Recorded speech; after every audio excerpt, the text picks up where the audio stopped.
And the state complied with all of its terms of its agreement. Yes, Judge, it did. I'm just going to object to if this is all going to be leading, because so far it has been.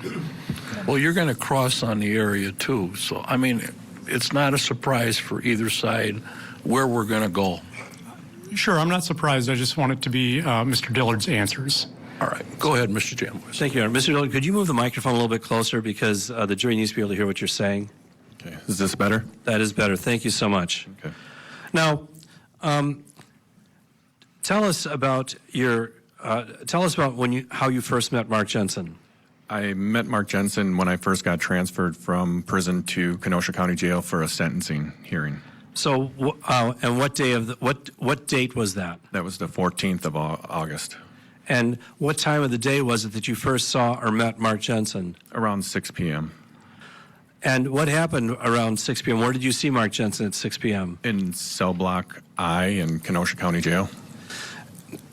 Describe cell block I. Is there more than one cell in cell block I? I believe there's 6 cells. It's about a day room about 12 feet wide by about 20 feet long, and then the cells are lined up along that. And are these one-person cells or multiple-person cells? Number 1 and 6 are one-man cells, and then 2, 3, and 4, and 5 are two-man cells. And was Mr. Jensen a one-man cell or a two-person cell? From what I remember, he was in a two-person cell. And do you know who his cellmate was? No, I don't. But you were not his cellmate. No, that's correct. So what were your first observations of Mr. Jensen when you first saw him at 6 p.m. on August 14th, 2007? Well, I mean, the first conversation I had with him was like, you're the popular guy around here, you know, so we were just introducing ourselves. Everybody was getting to know each other. When you come into a pod, everybody wants to know who you are. And so Mark came out of his cell and introduced himself, and we started talking from there. And you're the one who told him that he was a popular guy around here? Yeah, when he came out, I said, you're quite the popular guy around here. And what do you mean by that? Well, I had read a newspaper article about him. Okay, so you know what he was in for? Yes, And he'd been charged with the murder of his wife. yes.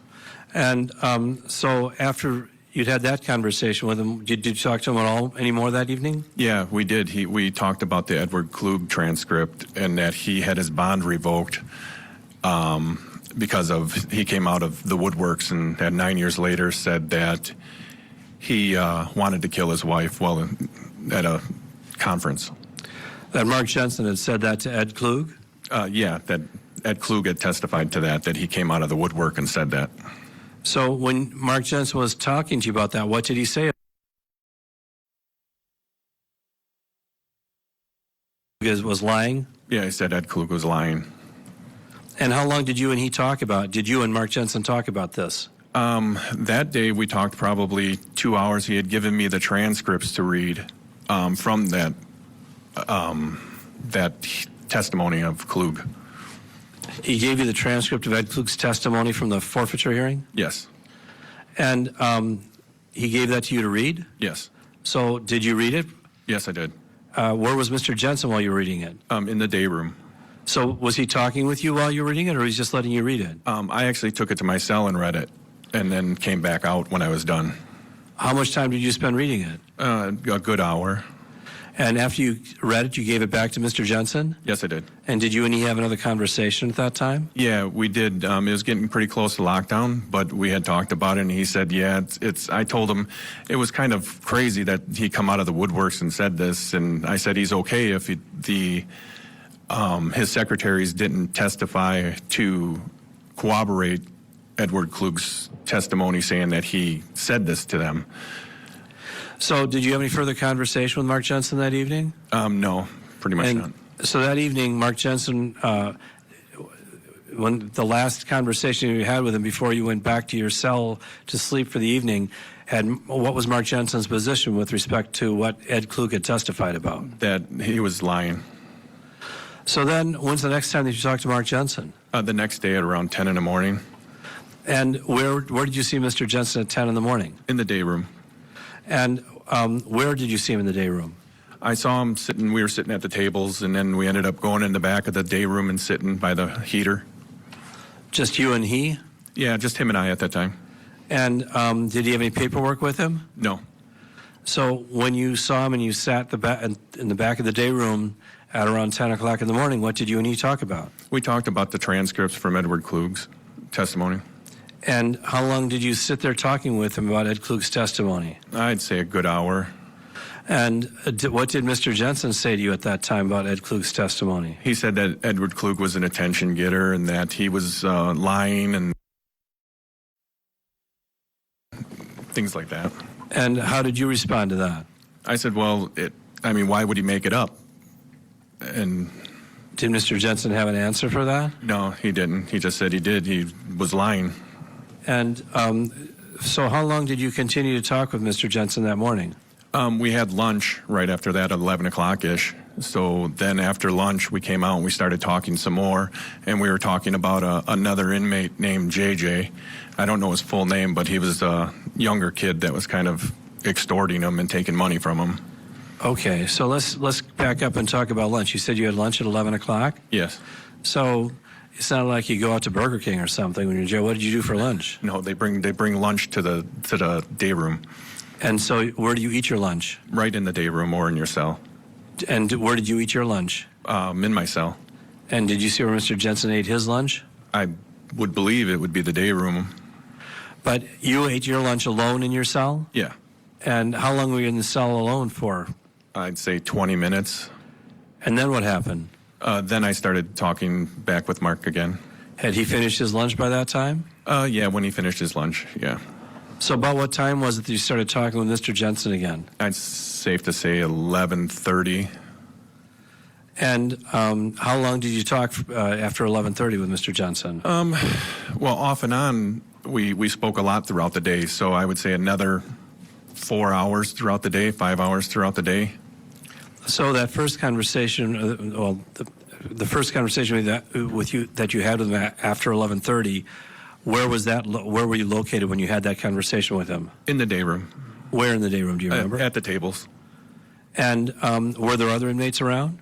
Yeah. Were they within hearing distance? Yes. So what did you and Mark Jensen talk about at 11:30 onward? We talked about the Edward Klug transcript. We talked about how he said that.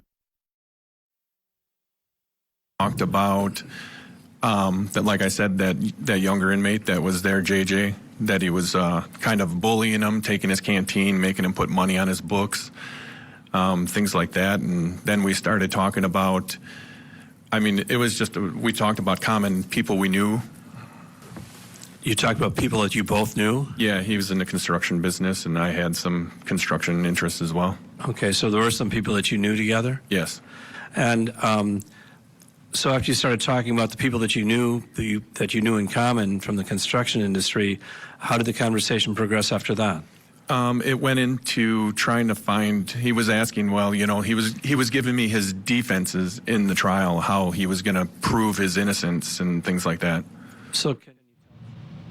All right, this jailmate singing like a canary, telling all the details of what he claims Jensen told him. Stay tuned, we'll squeeze in a quick break. When we come back, we're going to take you back into the trial. Tonight on Closing Arguments, a film set rehearsal gone horribly wrong. Now Alec Baldwin faces charges. We have reaction as we look ahead to what's next in this case. Plus new details in the Idaho College student murders. And ex-lawyer Alec Murdaugh is charged with the murders of his wife and son. We'll dive deeper into the disgraced attorney's alibi ahead of Monday's jury selection. Closing Arguments tonight at 8/7 Central, only on Court.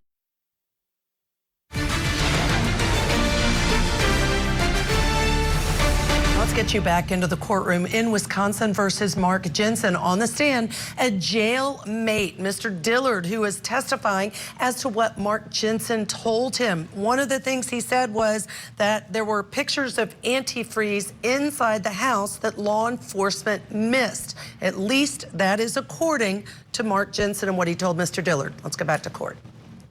About the children or about what was going on at that point? Well, we were talking about the kids quite a bit because he was telling me about how Julie used to keep, she would punish them a lot and things like that. So this is where we started talking about the kids more.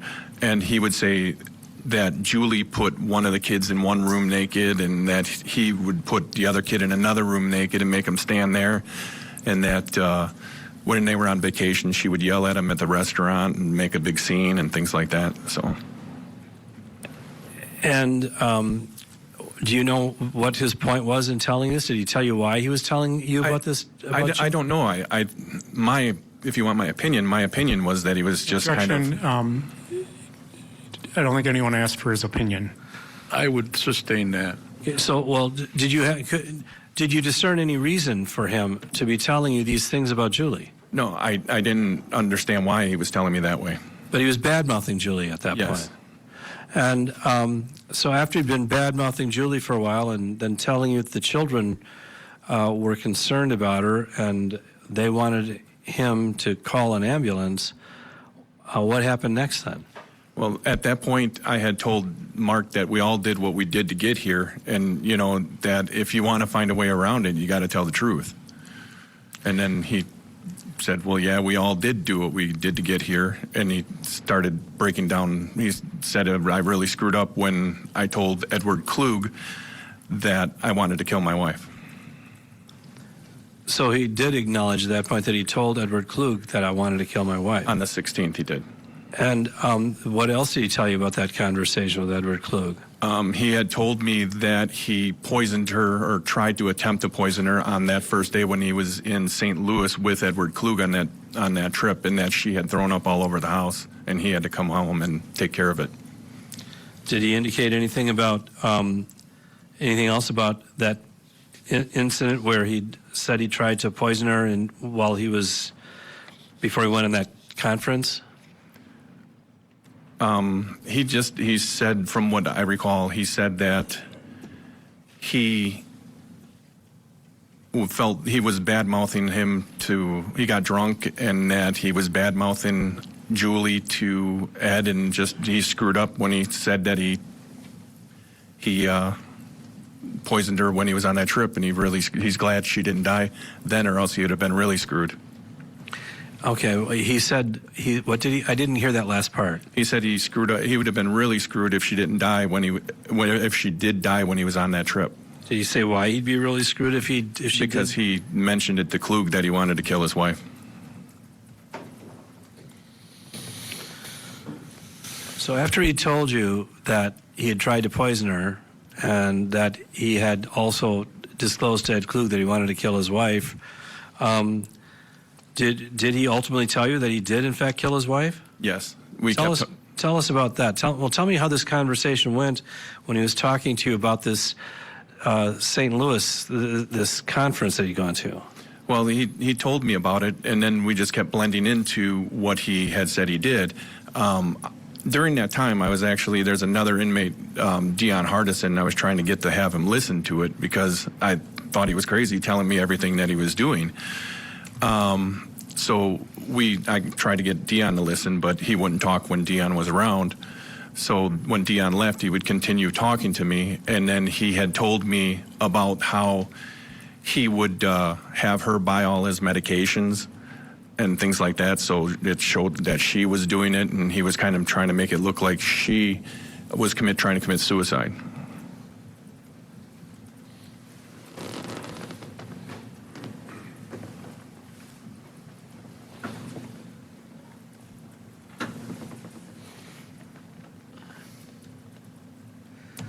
What else did he tell you about this? Besides what you've just described, did he tell you anything else about this? Yes, he told me that he actually, they went to the doctor and got her put on Paxil, and that day when they came home, he gave her the Paxil, he gave her Librium and Benadryl, and I think St. John's wort, and he said that evening she was feeling loopy and all that, and then he gave her antifreeze, or gave her juice with antifreeze in it. And did he tell her when he first gave her a juice with antifreeze? The first night they had Paxil, so whenever that was. And after he gave her the Paxil and the juice with the antifreeze, what happened next? Did he tell you? Yeah, that evening she was jumping around on the bed, acting drunk, and then they went to the computer to check the side effects of Paxil. And did he tell you what happened next then? Yeah, they basically went back to bed, and he went to the doctor the next day and got her a prescription of Ambien for her. Did he tell you why he went to get the prescription for Ambien? Yeah, so she would sleep better through this situation. Through him poisoning her? Yes. Did he tell you what happened after he got the Ambien? Can you repeat that? I'm sorry. Did he tell you what happened after he got the Ambien? Yeah, he gave her the Ambien. He gave her more juice with antifreeze in it, and she was sleeping, and then she started throwing up a little bit. And then this is the next day. So that night, the kids were sitting with her watching TV, and they were just kind of having a family thing, and he had the kids with her. That was that evening. Yeah. Did he tell you what happened then after that, after the children had been watching TV with her? Well, then the night ended, and then it started the next day. He said that she was breathing really raspy in the morning, and that she was breathing bad, and she wasn't moving around at all, and that the kids actually wanted to call the ambulance right then, and he said that he calmed them down and tried to get them to just, well, if she's not feeling better, when you get home from school, we'll call an ambulance for her. So that's what he told the children? Yeah, that's what he told the children. And Did he tell you what happened then after he told that to the children? Yeah, he took them to school, and then he had to do something with a client, some check or something like that he had to pick up, and then he went back home, and Julie was breathing better. And at that point, he rolled her over, and then... Did he tell you why he rolled her over? Just to see, how she would breathe and things like that. And did he tell you what happened next after that? Yeah, he at that point. Do you believe Mr. Dillard, 11 convictions under his belt, saying that Mark Jensen admitted that he killed his wife with antifreeze? Michael Ayala here on set with me. What do you think? This guy's got the goods, Ashley. I'm generally not a fan of these confidential informants or these jailhouse rats, so to speak. But this guy, he seemed to have a lot of information he could have only learned from Mark Jensen. At least that's what the state's saying. So we'll see what the defense says. We're going to continue with our coverage of the Antifreeze murder retrial and, of course, the cross-examination of this witness coming up. So keep it right here on Court TV.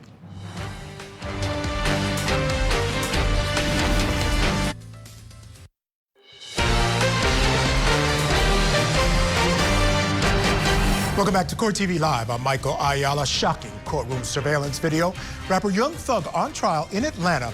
Prosecutors say one of his co-defendants is caught passing him illicit drugs in open court. The deputies witnessed the whole thing, and you won't believe what else they found on his co-defendant. And an update to a story that you saw first here on Court TV. An Indiana man's death is ruled a homicide after this incident with paramedics. We're going to tell you about the move his family is now making in the wake of his death. But first, the retrial of Mark Jensen for allegedly poisoning his wife continues today. And on the stand, Julie Jensen's former lover. What did Ed Klug tell you after he returned from the Blueprint conference? They were talking about their wives and saying, yeah, I can't stand her. And then Ed said it kind of turned dark and made him uncomfortable. Mr. Tarika, did you know a person by the name of Julie Jensen? Yes. Who was it that you suspected was making these phone calls and leaving these things around the house? Oh, Mark, absolutely. She said Mark was weird and strange. Do you remember whether Ed Klug said anything about what Mark said about his feelings towards his wife? Yeah, that he hated her. It's the 7th day of the Antifreeze murder retrial. The state continues to call witnesses to the stand, trying to once again prove that Mark Jensen murdered his wife. In 2008, Jensen was convicted of first-degree murder for poisoning his wife, Julie, with antifreeze, dosing her with sleeping pills, and then suffocating her to death. This was back in 1998. Well, his defense claims Julie took her own life, and Jensen is being retried again since the court ruled that evidence in the last trial was inadmissible. All right, let me bring in my guest for this hour. Joining me here in studio is Erica Wilson. We're going to probably take you guys back out. Did they end for the day? Not sure what's exactly going on out there in court. On the stand had been Aaron Dillard. They've gone on a quick break. When they return from that break, we're going to take you back out to the courtroom. So, Erica, I want to go to you because, as I said coming into this when I was talking to Ashley, I'm not a big fan of these confidential informants, these jailhouse snitches. Not a fan at all. We see time and time again in these cases where folks are exonerated that those cases had these jailhouse snitches. They got all kinds of incentive to come in and lie. But this guy, I'll tell you, the read I got on him, he had so much detail. He was coming across as credible to me. He was, and you shouldn't be too concerned about the number of his convictions, because I always say if you're going to put the devil on trial, you got to go to hell to get your witnesses, right? So you're not going to have preachers and little league coaches coming in to speak on his behalf, but the amount of detail that he had with specificity was outstanding. And these are things that the prosecution can probably back up with the children and other witnesses, because how else would he know with such sufficient detail the things that occurred? And I'm pretty sure there's a lot of forensic evidence to kind of substantiate that what he has already said. So he's coming across pretty credible thus far. He is coming across pretty credible. But that was going to be my other question. Obviously, the defense has to try to counteract this guy's testimony. One of the things they did earlier is when they were cross-examining Detective Ratsberger, who he's a retired detective now, they made the point that there were a number of details that would have been only details that Mark Jensen knew and could have told Aaron Dillard, that they really were based on his theories and he had them in his report. And therefore, Aaron Dillard could have somehow gotten access to that and got information from there. From your experience, is that possible? I hate to say that something's not possible, because literally anything is possible. So there is a slight possibility that it could be correct.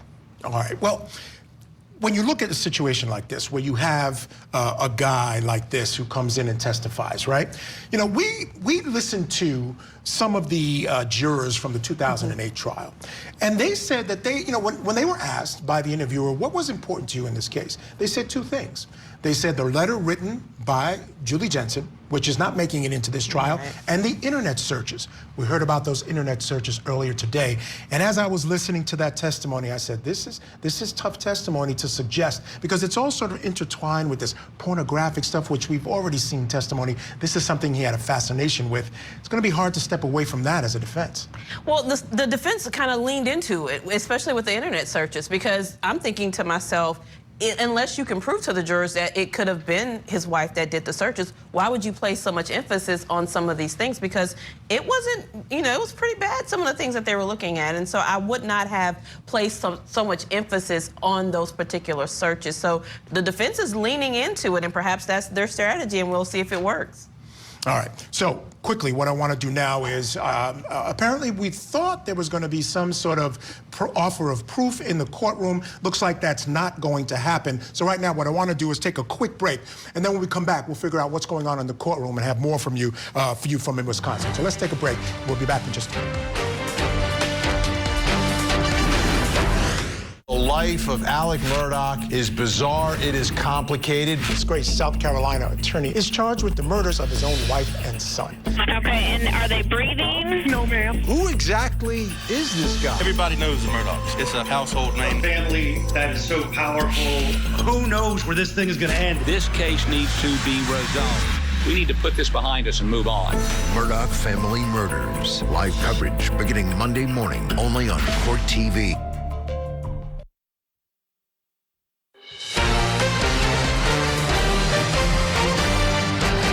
Hello, and welcome back to Court TV Live. I'm Michael Ayala. Just before the break, we were trying to figure out exactly what was going on in the courtroom. We were able to figure it out. There was an issue with a juror. The juror wanted to speak to the judge, and that's exactly what happened. So we're going to roll back the tape a little bit and play for you what that conversation was like. So the rest of the jurors left the room. This juror is in the courtroom, and there was a voir dire, or a questioning of this juror. So let's go back into the courtroom for that.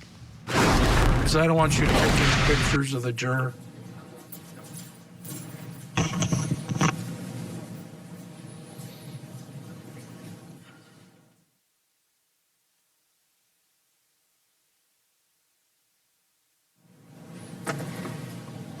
Okay, for the record, Mr. Dillard now is outside the courtroom.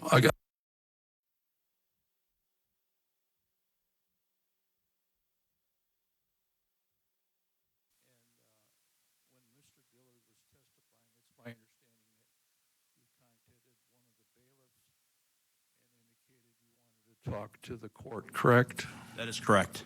And I told the attorneys right away in the conference room, we had Ms. McNeil there and Mr. Perry there, so both sides were represented. And I believe what you told us was that you knew Mr. Dillard, but you knew him from a different name, and that he had dated your sister, correct? That is correct. Okay. So who, does the state or the defense wish to voir dire this witness at this time? The juror? Yes, I would like to. Why don't you sit down so you can use the microphone, Mr. Jamboys? Thank you, Your Honor. So, sir, how long ago was that? It was about, I would say, about 2 years ago. Okay. And how long did he date your sister? For about, I want to say, a year. Okay. And what name did he use? I believe it was Aaron Swanson. Okay. And would that experience affect your ability to consider the credibility or the testimony of this witness?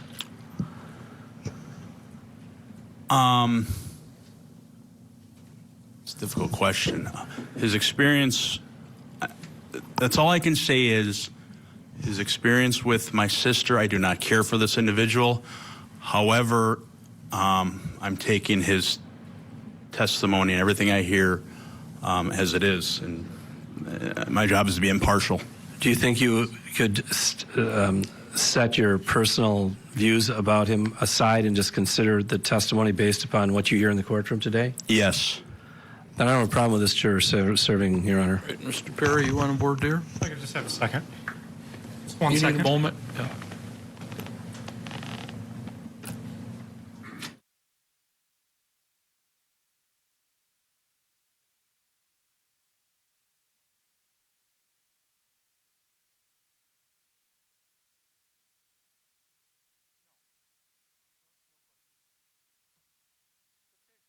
You're on a jury, sir. Thank you for that information. I'll make a finding that based on the voir dire, Mr. Jamboys, he can remain. The defense did not wish to voir dire the juror. Go in the back and...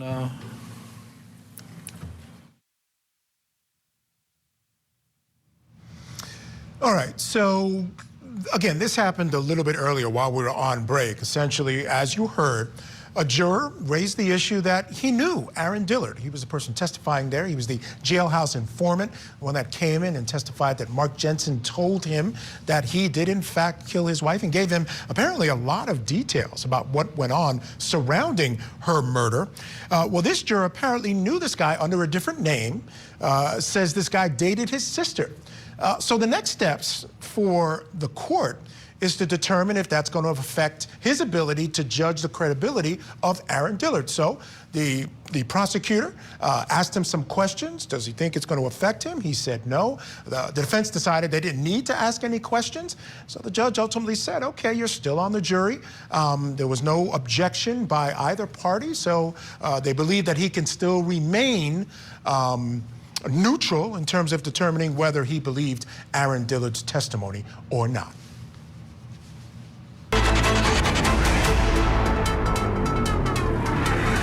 All right, so let's check in with Court TV legal correspondent Julia Janae. She's here now with our debrief. Julia, you have been in the courtroom all day today. We just had an interesting situation. But let me start off by asking you about Aaron Dillard. Very interesting testimony. Again, I've said many, many times, not a fan of the jailhouse informants. You know, they have so much on the line, so much to come out and live for. But I'll tell you what, Aaron Dillard, as far as I'm concerned, came across fairly credible. Well, you know, the first thing that struck me, Michael, knowing what he looked like during the 2008 trial, where he was able to take the stand and tell what he heard in the cell with Mark Jensen, is that today he's in handcuffs and he's in prison uniform, not the way he was dressed in 2008. He was in a sweater and a tie, and he looked like a person who was free because he was. He actually had gotten a plea agreement for his testimony, so he was no longer in custody. Now he's in custody for something completely unrelated, different. It's now 15 years later since that testimony, and that can impact the credibility in front of this jury, where he's raising his hand to be sworn in, but he can barely do that because both of his hands are cuffed. And then when we hear about this juror knowing him from before, and, you know, if he dated your sister, not too many brothers have that positive of an opinion of the people who date their sister, especially it seems like it didn't work out.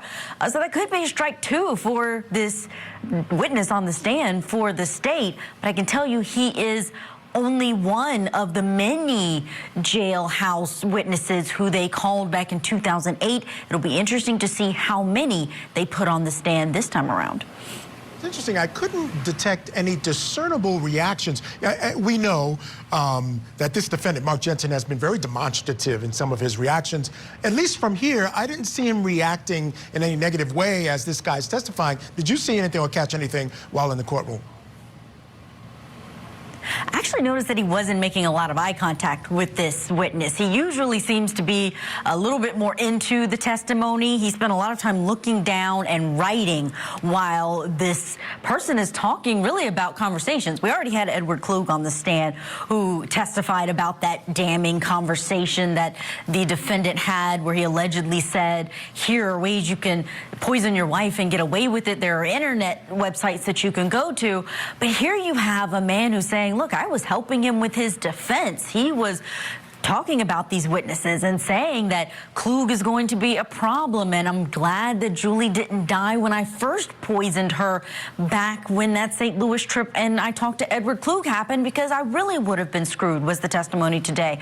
So it seems that he's not going to engage as much with this witness the way he has been very much proactive in his eye contact with the witnesses who have taken the stand, or even the video testimony that we've seen. Yeah, and interesting that Aaron Dillard was encouraging him to tell the truth. So that's pretty interesting. All right, now, Julia, the state called witness Perry Tarica to the stand. Now, he's a man that Julie Jensen had an affair with years before her death.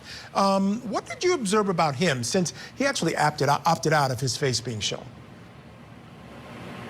He did opt out of it. He didn't opt out of that in 2008, so I did have that to compare to what I was able to see in the courtroom today. He hasn't changed much. It has been 14 years since he testified, but, you know, this is a relationship that didn't just happen 25 years ago when Julie Jensen died, but it was 7 years before that, so nearly 30 plus years when he had a relationship with her, a friendship, and you could feel the emotion in the room when he was talking about how he felt about her as a person. You think about this victim, she won't have a husband to come on the stand to talk about how great she was, or someone who was in love with her. This was about as close as we're probably going to get, save her family coming in and talking about her. But take a listen to part of that really captivating testimony from Tarica today. Julie was the kindest woman I have ever met in my life. She was a great mother. She loved children. You know, like I said, she was the finest woman I have ever known. And that was just a short period of time. And that was the opinion of many others, because it wasn't only my observation. It was the people that she had worked with previously. They all thought highly about her. Kind of have a tale of two affairs going on in this courtroom, because we already heard about the defendant's affair with Kelly Labonte, where we were reading these salacious emails and hearing about how they wanted to run away together in this nefarious tone, but not the same tone by this man who admits he had an affair with the married woman, this victim in the case. Of course, things turned when cross-examination started and the defense took over. They confronted him about potentially being the one who was leaving pornographic photos around their house after the breakup. That's something that Mark Jensen has believed and put forth in front of this jury, and it got heated where the judge had to step in during that cross. Take a listen. Your definition of contact is different than mine. I sent a letter. Sir, that's not what I asked you. I asked you if you received a telephone call from... Hey, hang on. Let him finish. He was trying to finish. Don't interrupt him. I know you don't like the answer, but let him finish. Judge, I have no problem with the answer. That's not the question I asked. But you interrupted him, and you're interrupting me. So let him finish the answer, and then you could say, that's not what I asked you. I forgot the question. Tarika was being asked there by the defense attorney whether or not he sent a letter to Julie Jensen after she said she didn't want any contact, a Christmas card, trying to suggest that he was not over the relationship and may have been continuing to harass. That seemed to rattle him on the stand significantly, but ultimately, I still believe a powerful witness inside of that courtroom today, Michael. All right, Julia Janae, thank you so much for that report. My understanding is court's getting going again, so I'll let you go so you can get back inside there. On the stand still, folks, Aaron Dillard. Now, as you remember, we had a little bit of a break in the action there for the juror issue, but apparently the rest of the whole jury actually is back. Remember, he is a jailmate. He was in the same cell or same jail as Mark Jensen. Mark Jensen gave him a lot of different details, a very important witness for the state. Let's get back into the courtroom for his continued direct examination. People don't mess with you in the jail. Not really. Yeah. And while you were with Mr. Jensen, this guy that had been picking on him was leaving him alone. Correct. So it was kind of like you were sort of a protector to him as well. Yeah, in a way, I suppose. I mean, you didn't tell him you were expressly going to protect him, but while he was talking with you, nobody was messing with him. That's correct. So tell us some of the things you did to gain his trust.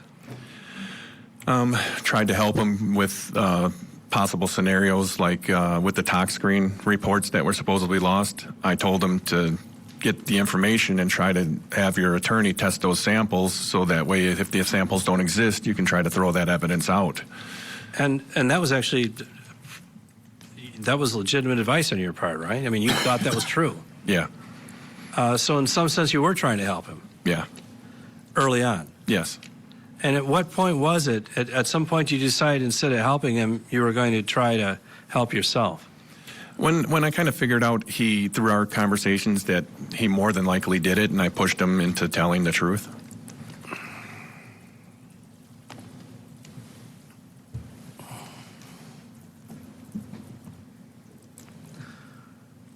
Now, tell us about the time when you saw a change in him, where he was going to start telling you about this. Well, I mean, when he was talking about his kids, he was getting a little bit more teary-eyed and a little bit more emotional in things. And when he started showing emotions is when I kind of pushed him a little harder. And why was that? Why would you start pushing a little harder when you started showing a little bit of emotion? It was interesting to me to see where it was going to go. And can you kind of pinpoint the point at which you decided you were going to try to use this information against him to benefit you? The morning of the 16th. I mean, I had thought about it, but the morning of the 16th is when I came to terms with it. And what was it about that had happened on the morning of the 16th? He told me the truth. He told you the truth. He told you that he'd murdered his wife. Yes.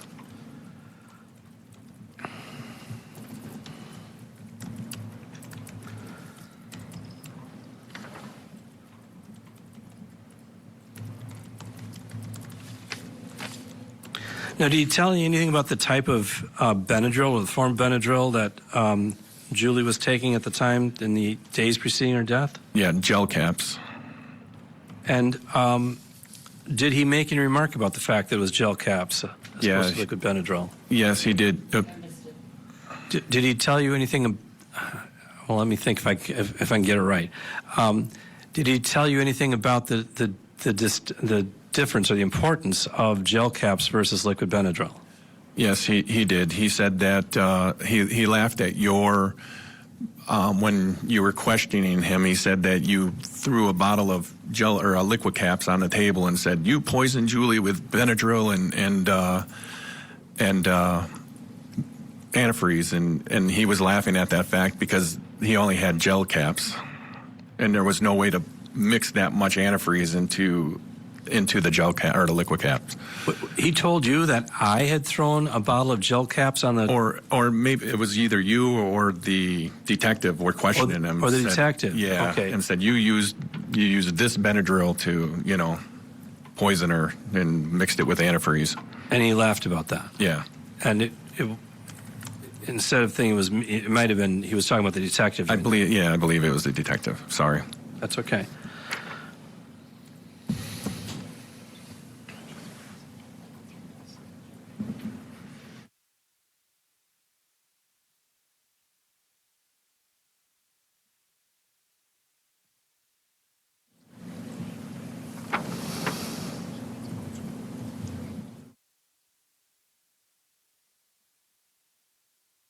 During the course of your conversation with him, did he ever mention any other drugs or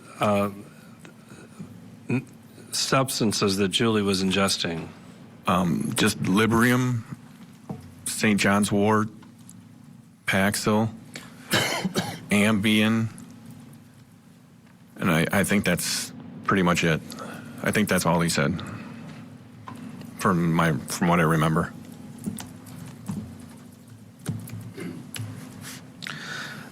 Now, he told you at one point he dropped the kids off at school. Did he tell you what he did after he dropped the kids off at school? Yeah, he had to pick up a check from a client.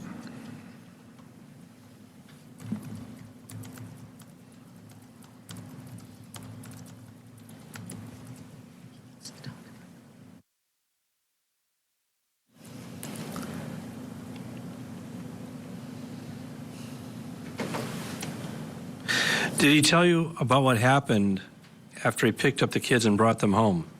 Yeah, he said that when he went home, because he already knew she was dead, that he made them stay outside the room and wouldn't let them in, and then said, he had to call the ambulance because she had passed away.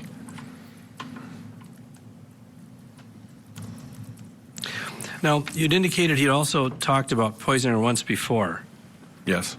And tell us about, when did he have that conversation with you? He had that conversation. That was kind of the start of the whole telling of the truth. He told me that he poisoned her on that trip that he went to with work, with the trip that Ed Klug happened. And that's when he said he poisoned her on that trip, and she had thrown up all over the house.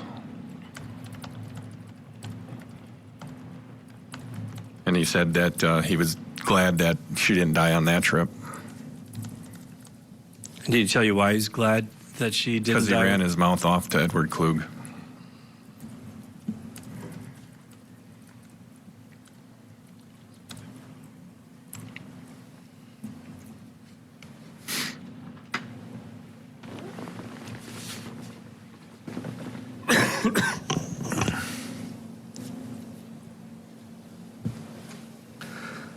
Did he tell you anything about any antifreeze in the residence?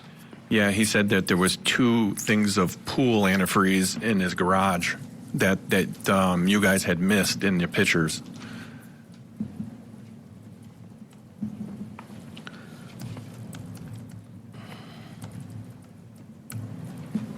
And he was going to use that as a defense as well.